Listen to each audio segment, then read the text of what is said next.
She quietly pulled on the jogging bottoms in the dim light and slipped her feet into the trainers. Then, rustling on her puffer jacket, as silently as possible, she eased away from the bed. "Jenna, it's cold," came the sleepy sounds from under the quilt. Dropping all attempts at silence now, she called from the door. "Go to sleep, Magnus." "Come back to bed." said her husband, rubbing his eyes. "You aren't jogging near the falls again, are you? It's slippery and cold." "Of course not. Love you," she said, blowing a kiss and vanishing downstairs. "Be careful," came his tired voice as she shut the front door to their cabin and started into a run down the gravel path, treading red and amber leaves underfoot. She picked up pace as she jogged into the woods. Further along the track, she followed the way down the valley. The heavy rain of the past few days soaked the undergrowth, and her footsteps on the forest floor now became a dull thud. The low sun skirted the mountain tops, giving little warmth, but its light was very welcome. As it hugged the ranges in the distance, the dirty grey clouds slowly grew orange. Soon the trees thickened into row after row of pines. Then, as she grew nearer the sound of the river, the trees came to an abrupt halt at the water's edge. Along the riverbank, atomized water droplets chilled her cheeks. She could tell the flow was starting to freeze now as polar night approached. In more than a month, the sun would set for the last time, taking with it her spirits. She sighed at the thought of 8 weeks of darkness, cold winds, snow, and depression again. Jenna slowed now to walk along the edge of the bank, being careful on the muddy path to the bridge.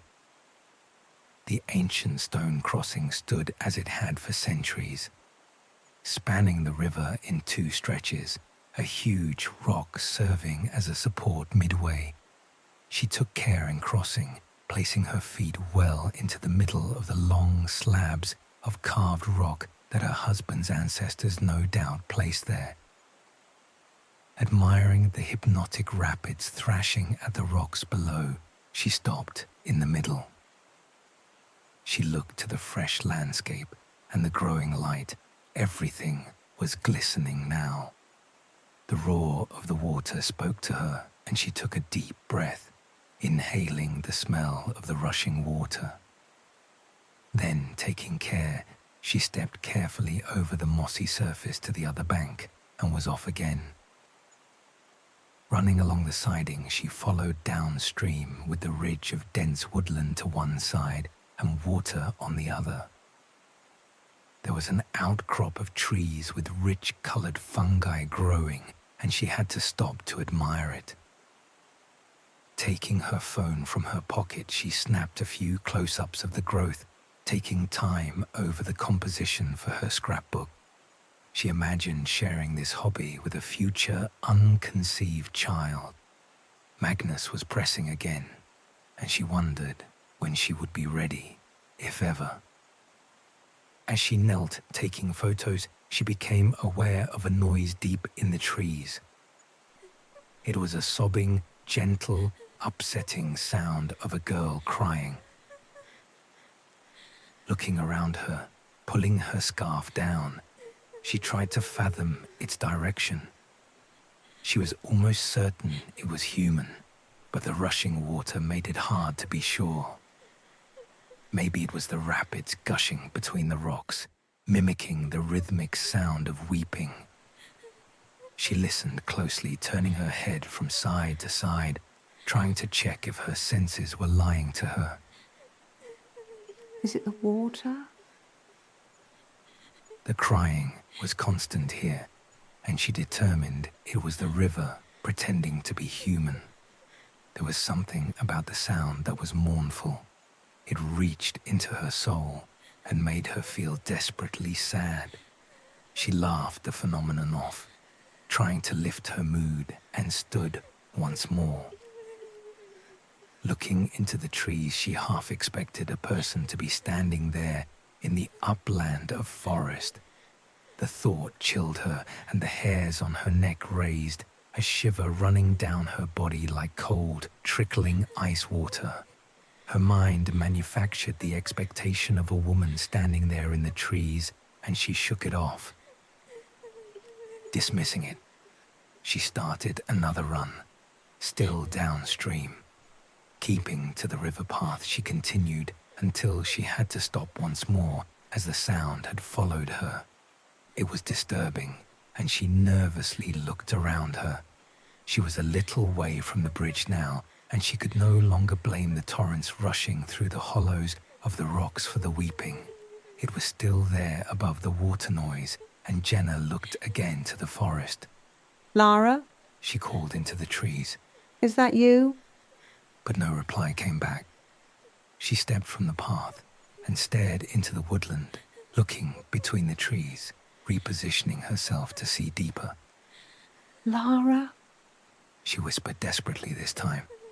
A sudden rush of emotion swept through her, the sound evoking despair in her, and she almost sobbed herself. She panted, breathing in time to the crying she was hearing. Lara, is it you? She called into the trees and wiped a tear from her eyes. Are you trying to reach me, Lara? You can show yourself if it's you. She whispered. She thought she saw something moving between the trees, and her heart raced. Widening her eyes and unblinking, she stared so as not to miss its movement again. There, deep in the woods, it was again. It ran between the trunks and hid once more. Hello? Called Jenna, and the figure of a child became visible. She couldn't help but exclaim surprise as a young girl, no more than 8 years old, emerged cautiously to her. The girl looked about nervously. Oh my goodness. Said a surprised Jenna. The child was wearing rags, her clothes dirtied with the color of the forest. Her hair was rat-tailed, cheeks muddy, and eyes red with a mixture of anticipation and wild desperation. Oh my. Said Jenna again, reaching her arms around the child. Who are you, my darling? What are you doing out here all alone? She said, but the child just sniffled, burying her head into the woman's puffy coat. Jenna led the girl to the bank and, crouching, wiped the child's face with a tissue. The girl looked up and down the bank nervously in silence, as if checking for onlookers, or perhaps fearing to be seen by others. What's your name, little one?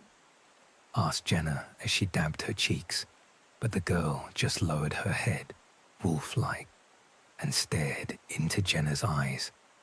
The look frightened the woman as the girl's face began an alarming upturned grin. Jenna felt a shiver run through her body and was about to speak again when suddenly, without warning, the child's grin split, exposing her bare teeth into a silent laugh as she pushed the woman with great force backwards. Jenna's footing slipped on the sandbank and she fell off the rise and into the rapids. Ah! The startled Jenna screamed as she hit the ice water, immediately pulled down with the curl of the undertow. The rush of water overpowered her as she came up with a desperate gasp for air. The water seeped down her neck and into every layer of clothing, freezing her instantly to the bone. She lost one shoe, and her sock was dragged half off as she trod water. The shock of the cold stunned her into a deep breath as she thrashed about trying to stay afloat, being dragged downstream with an alarming speed. She struggled, trying to get back toward the bank, beating her arms and legs as the water swirled around, spinning her in an uncontrollable vortex. She got a foothold on a rock midstream and pushed herself toward the bank again, but the water pulled against her as she struggled.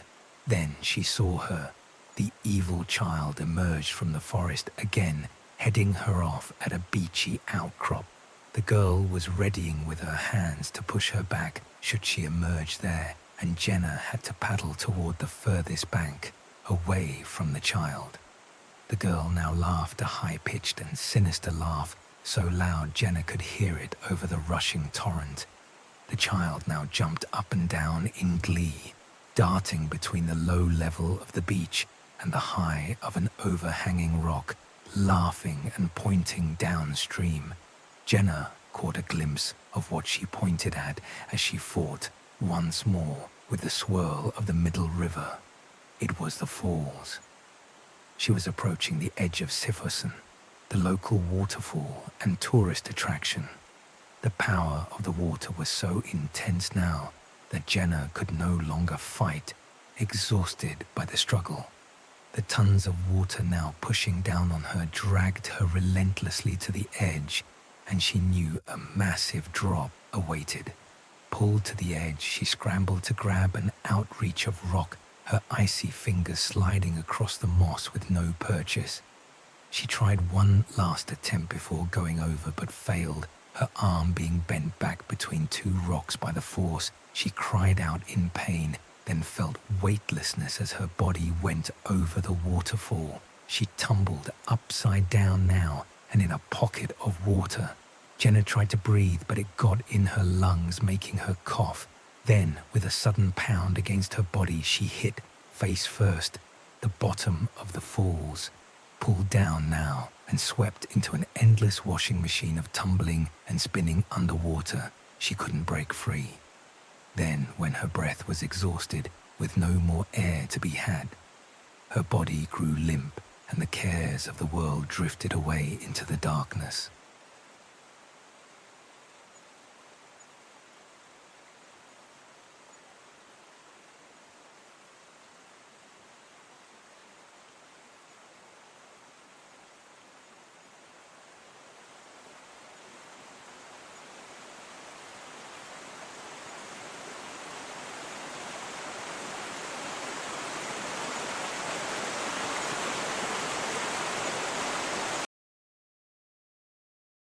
The nurse drew the curtains of her hospital room and helped her to sit upright. That police constable is here to see you again, She said, taking care to position Jenna's plaster cast above the blanket. It's my husband.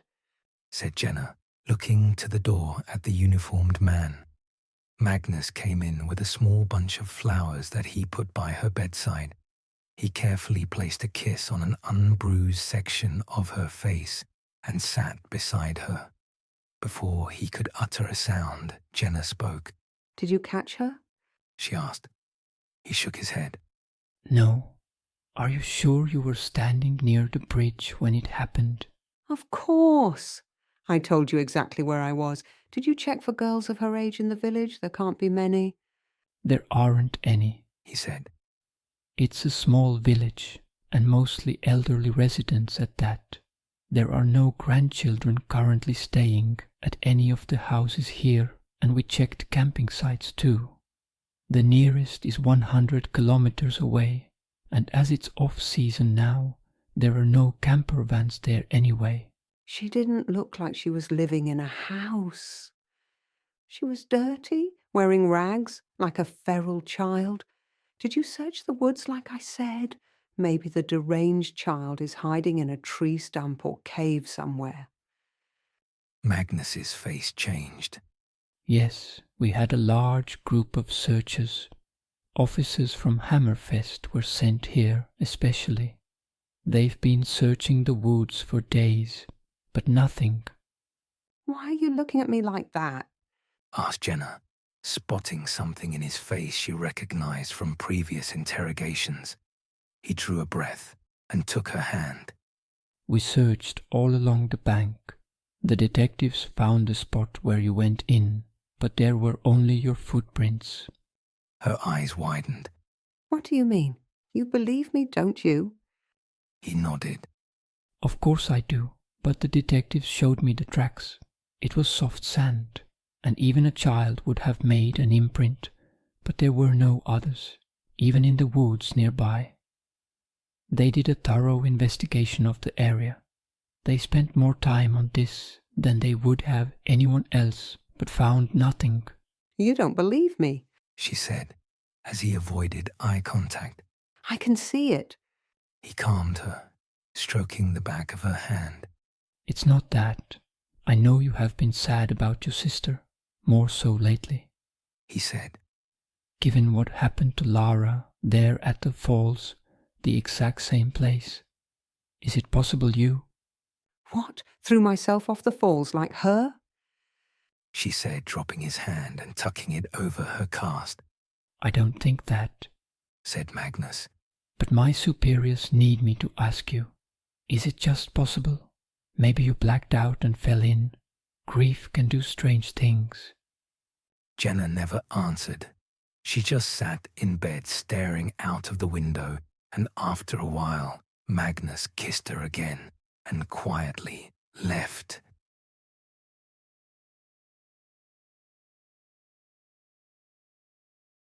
Six weeks later, Jenna met with her friend Ingvild for coffee at the library in town. Her friend placed a notepad on the table and read from the list she had prepared. Sifossen Falls is notorious for deaths. There have been over a dozen at the waterfall in the past 50 years.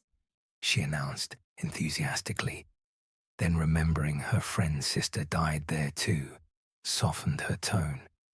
You may be the only person to survive going over like you did. You're very lucky to be alive and that the current swept you to the shore. How's your arm?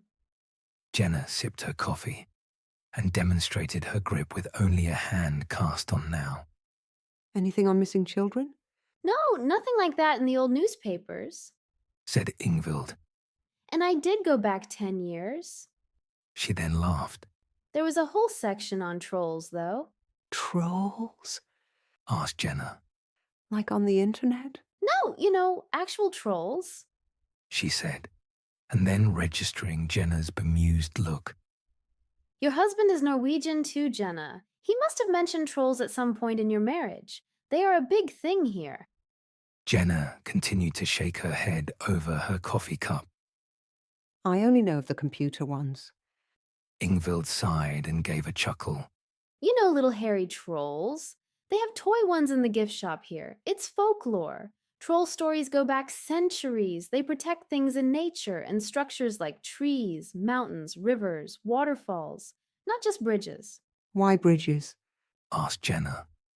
Well, in modern culture, they are depicted as hiding under bridges, challenging those that cross their bridge.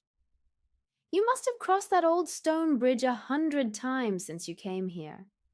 Haven't you ever heard the locals say hello to the trolls as they go over? Jenna sipped more from her cup and shook her head. I probably wasn't paying attention. Magnus said something in Norwegian once or twice, but I never really thought about it. He was probably saying a troll greeting. He may not even have been conscious of it himself. It's a thing locals do here, probably been doing it since childhood and no longer registers the habit. This kind of thing is passed on from generation to generation.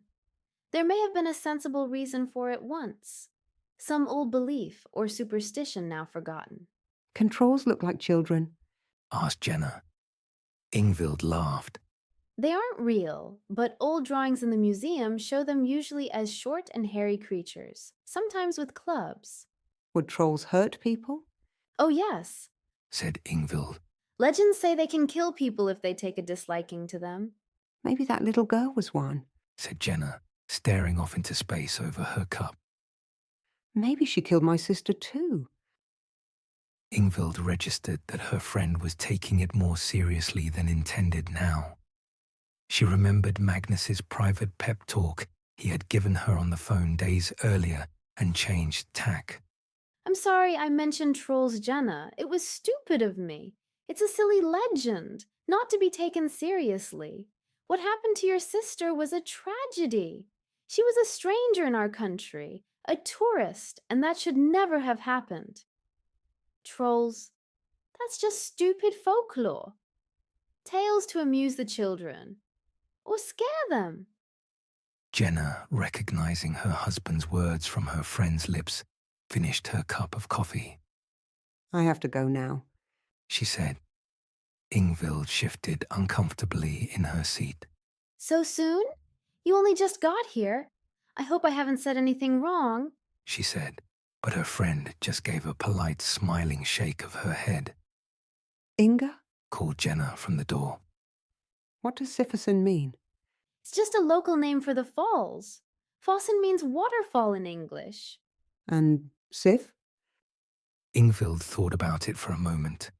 I suppose Maiden. Maiden Falls, or Little Girl Falls. Something like that, maybe.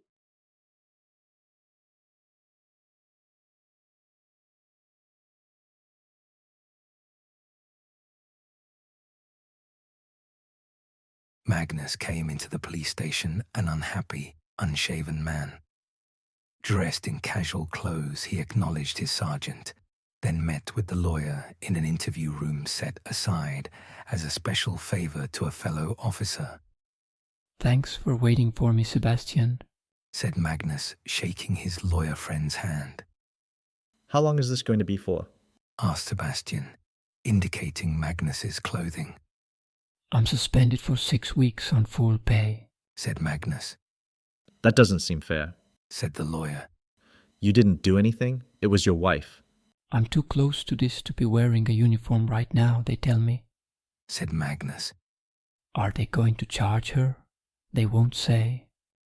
Sebastian stroked his beard. I have spoken to the village elders and the arresting officers, and I think we can get the charges dropped if she submits herself for long-term psychiatric care. He saw Magnus's pained reaction, then added, It will need to be residential for a time, I'm afraid. It's a good deal, actually. Magnus sighed. "Did you get any sense from Jenna?" Sebastian shook his head. No, she still insists on her troll story. "But to commit cultural vandalism like that? She pulled down the bridge using my car. Why destroy that ancient bridge? It made the national newspapers," said Magnus. "We're figures of hate in the village and the country too now." Sebastian sat himself at the desk and sighed. She thinks she was destroying a troll's home, and so too, the troll. He said. She says the girl that tried to kill her was a troll in disguise, but also the same troll that killed her sister and other girls over the years too. It's quite a story. There is talk of making a film about it, so attitudes might change. It could turn out to be quite a tourist thing for the village and the money that might bring here. Magnus slumped down in a chair and put his head in his hands. It's not a bad defense actually in this part of Norway when you think of it. Continued Sebastian. Better than just mindless vandalism by a foreigner. They could throw the book at her instead of this. That's why they are not pressing charges. She is clearly insane from a legal standpoint. Perhaps in time, with treatment, she might find her way back to reality.